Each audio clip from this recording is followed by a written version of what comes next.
Hi everyone. So welcome to this week's mini lecture. As you know, this is about the future of social ventures, but what it's really about is not so much about understanding exactly what social ventures are going to look like in the future, because really who knows, but it's about understanding some of the broader trends that are occurring in the external environment. So, and how these might shape social ventures, how these trends might create new opportunities, but also new challenges for social ventures. So we're going to look at 4 megatrends first. Obviously, there's a lot of these kind of megatrends that are often identified. I've picked out 4 of these that I think might be particularly relevant.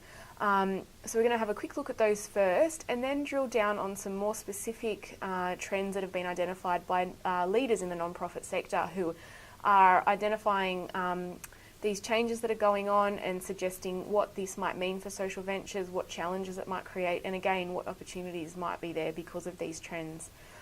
It's really important for organisations to keep looking forward, not just to position themselves based on the current external environment, but to try and sort of keep looking ahead as well to understand, okay, what's coming up, what do I need to be planning for?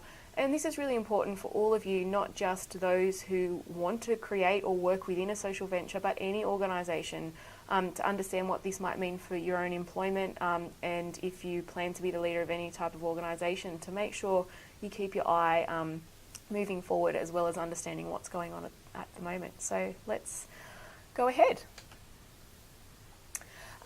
So as I've already said, really what we're going to look at is about those external dynamics. So firstly, we're having a look at sort of more global changes. So it's important to do that because the external shifts that are happening across the globe will impact even small, locally focused social ventures. But again, it's also important to remember, often we get kind of caught up in these broader trends, but it's really important to remember that the more micro external dynamics will also affect social ventures. So this means that we need to always be aware of those broader shifts, but also the local environments within which our social ventures are placed. It can be easy to sort of focus on those higher level trends that you'll often see talked about in social media, news articles, things like that. And we can start to ignore the more specific ways that these might be shaping our local areas. So I want you to take some time over the next week or so to think about how the macro level megatrends that we're going to talk about might look and how they might change your local area. So the first megatrend that's identified here is about urbanisation, the city as a customer. And what this is really highlighting is that more of the world's population will move away from regional areas to cities, and this is going to create what is being termed megacities. So these megacities are defined, and they're defined differently, but one of the definitions is as cities with a minimum population of 8 million and a GDP of more than 250 billion. So this is expected, these mega cities are expected to increase over the next 10 years or so. And it's suggested that this will lead to a significant redistribution of wealth and also significant economic divides. So this means that that gap between rich and poor in these cities will intensify. And just for example, in Asia alone, it's expected that there will be 18 megacities, most of which will be in China.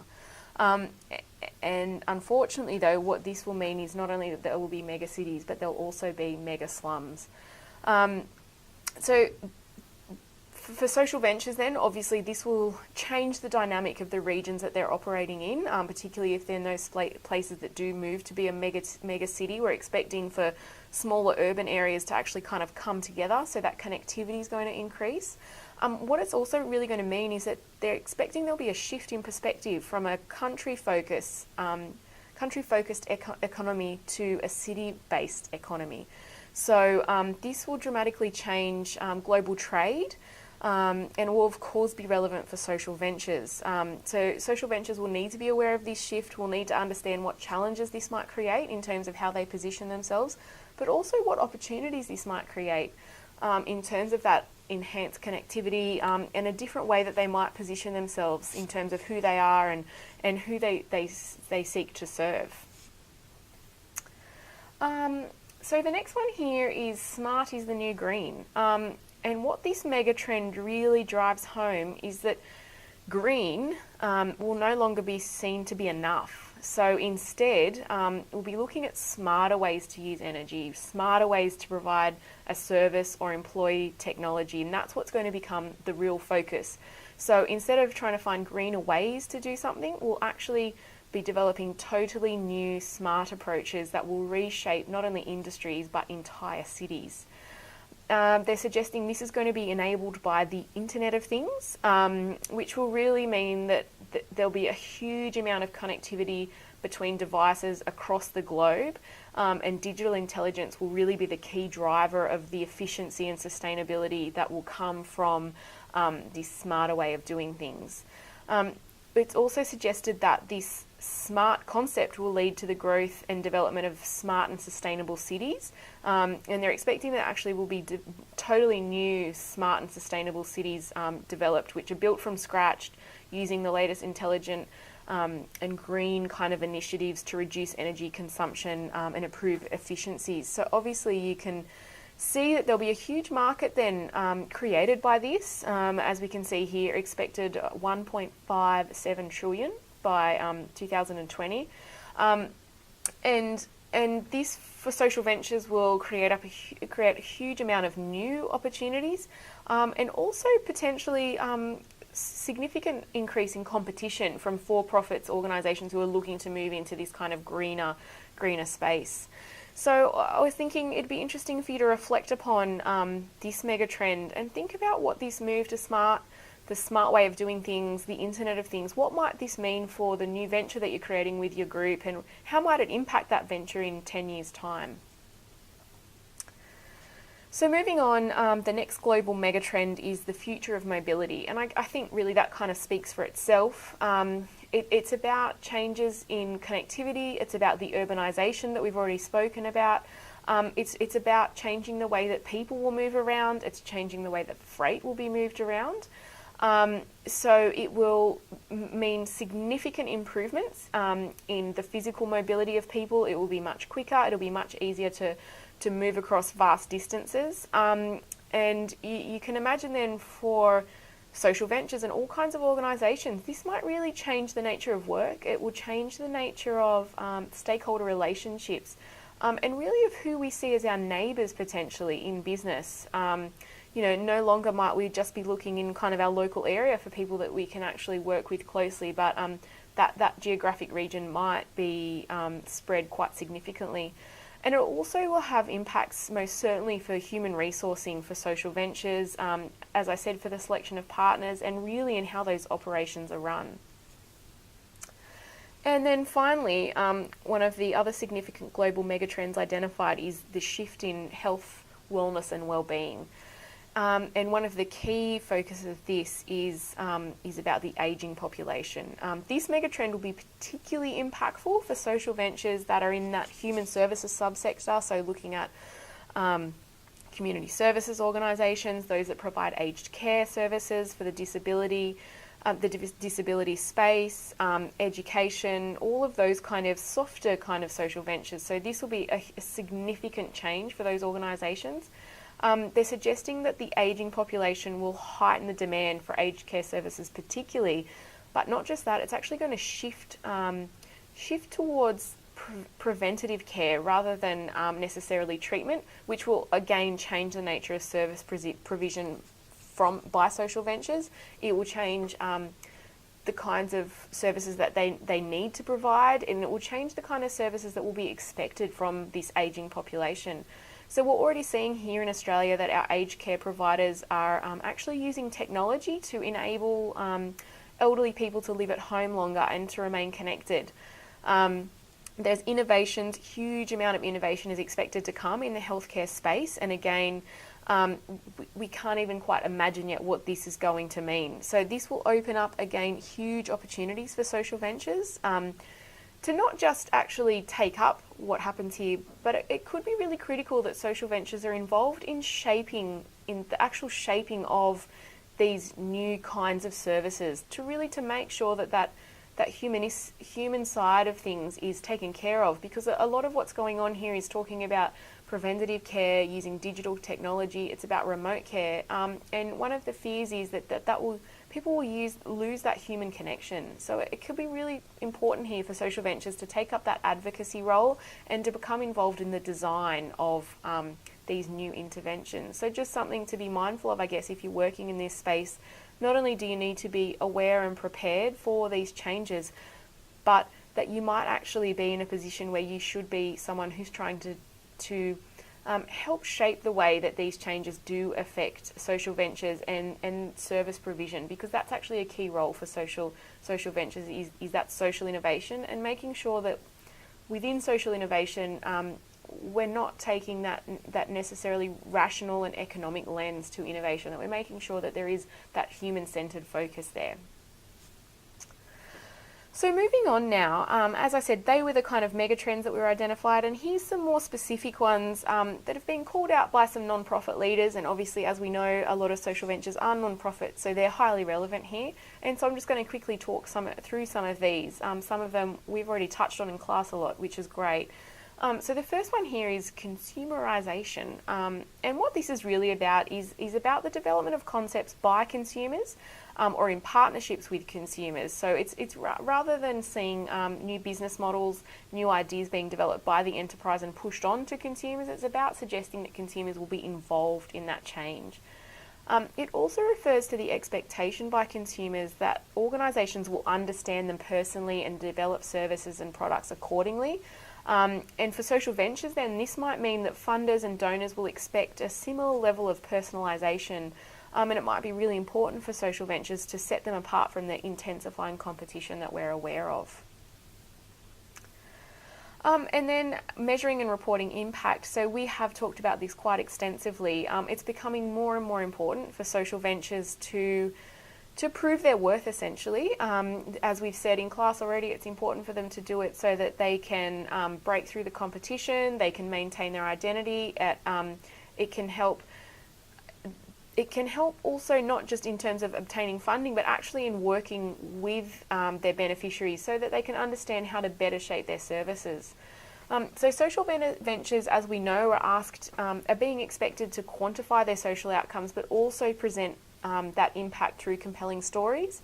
And the demonstration of this impact will be expected to move towards a more continual basis. So rather than just being used and attached to annual reports or in funding submissions or things like that. So it's expected, and we will require innovation in how we do that for it to be able to be done on such a continual basis. And so here's another quite broad one, but again specific for social ventures, is they're expecting some changing priorities from global donors. And what this is really about is two significant issues that I'm sure we're all aware of, which is the refugee crisis and global warming. So non-profit leaders are expecting that government and private donors will turn their attention and their money to these issues, which I'm sure we'll all agree is a good thing, and can definitely create opportunity for social ventures. But other social ventures who are looking to address different social needs will need to be aware of this shift and be potentially prepared to find new sources of revenue. And again, we've talked about this a little bit in class as well. There's this blurring of lines between non-profit and for-profit, and really this is exactly where social ventures do sit. But as we know, some social ventures will be classified as a non-profit and some as a for-profit. But what they're expecting is this kind of dichotomy will continue to decrease. So this can most certainly be a good thing if we've got more for-profits kind of moving into this space and bringing in those social, having a social ethos as part of their organisation. But it could also create complications for social ventures if they're needing to kind of stand out from those for-profits and really highlight the underpinning higher ethical standards that they seek to embed within their organisations. So one of the key challenges will be is how do social ventures sort of stand out from the crowd if everyone's kind of looking to do the social enterprise thing. This is a more specific one to marketing, but it's about micro campaigns, and essentially they're highly targeted marketing campaigns that are shaped specifically for a small target audience or even for an individual. So this can be really useful when working with smaller donors, even individual donors, to really help them see what impact they've achieved. And I think we've already seen this happening. We see this happening already in the Smith family, and we've seen exactly this happening through World Vision in their Sponsor a Child program, which is a really good example of this micro campaign. So they're expecting that this kind of design will become increasingly utilised by social ventures. And digital storytelling. Again, we've talked about this in class. We've talked about that it's going to be increasingly important for social ventures as a way to share their message, to demonstrate impact, and to sell their brand. But as this kind of storytelling approach becomes more mainstream, it's going to be more difficult then for social enterprises to stand out from the crowd. They'll need to find unique ways of ensuring that their stories break through to beneficiaries and customers and funders. So I'm expecting that we'll see some really cool innovation in storytelling in the next 5 years, and I think it'll be an interesting space to watch. And another one here identified really is about big data. We all have heard about big data. It refers to the kind of almost inconceivable quantities of data that we've amassed over the last few decades. So this has come from the capturing of, our web browsing, our emails, our use of credit cards. So it's about understanding how this big data could be effectively captured and organised and analysed in a way that can help our ability to understand social issues, to really drill down and understand what's going on, and then to effectively develop solutions and potentially even to look at preventing future social issues. Because one of the key hopes from big data is that we'll actually be able to predict things that are happening. So it's not necessarily just about having the big data to analyse what's happened, but to use this big data to say, okay, we can see what trends we're expecting to happen by utilising that. It's also important to note, though, that having this big data, having all of this data, it doesn't necessarily mean that we can do anything with it. So 3 key things that have been identified as what we will need to actually make effective use of this big data is translators and intermediaries. And what this is really about is having those people who can speak the 2 languages, so that they can speak the language of social outcomes, of social enterprise, but they can at the same time translate that into tech requirements, into developing effective processes for gathering data, for mining that data, and for pulling it together in ways that are useful and can help us make decisions. Again, also what will be key is open data sources. So governments particularly have access to huge amounts of data. So it's important that governments open up this highly valuable data and put it into the right hands so that it can be used in a way that's beneficial, again, to understanding social issues. But that moves on to the third point, is what will be critical is government regulation. So it's all well and good to open up the data, but we really need to make sure that the data is being used in a way that's not going to create more negative implications. So this really comes down then to, it comes down to privacy, which is critical. So how can government ensure that the data is used in a way that protects the identity and information of so many people? And also that it doesn't get put into the wrong hands, so the power. So who gains access to that data, because once it's granted, it can be really difficult to take that back. So to really make sure that it's not used for political means particularly, or even commercial means, I guess, in the wrong way. So as I said, big data, lots of potential there, but lots of changes that will need to be made in terms of how we operate, and to make sure that the data is available to people, and that it's then used in an ethical manner. So I think here one of the key trends that I noticed through all of the reading that I did was, and we've already talked about this, is that a huge amount of social change will happen through changing corporate behaviour. So we talked about this in week 2, I believe it was. Porter talked to us about shared value, and what he really suggested was that harnessing the resources that the corporations have and trying to embed the notion of shared value will create the biggest amount of social change. So to create that substantive impact and to avoid social and economic catastrophe is what is even being talked about, there'll need to be a huge shift in the corporate mentality. And I guess then, as the future for-profit government and not-for-profit organisations, as the people who are going to be working in those organisations, I guess it's up to you guys really to be those entrepreneurs, those champions for social outcomes within those organisations, and to make sure everyone's understanding of the need for us all to embrace the importance of social outcomes in all kinds of organisations. So that's all. Thank you. As I said, next week in class is a course review. So we're going to be going over all of our key course information and getting ready for exams. And I just wanted to wish you all the best of luck in preparing your reports, and I look forward to seeing you in class next week. Thank you.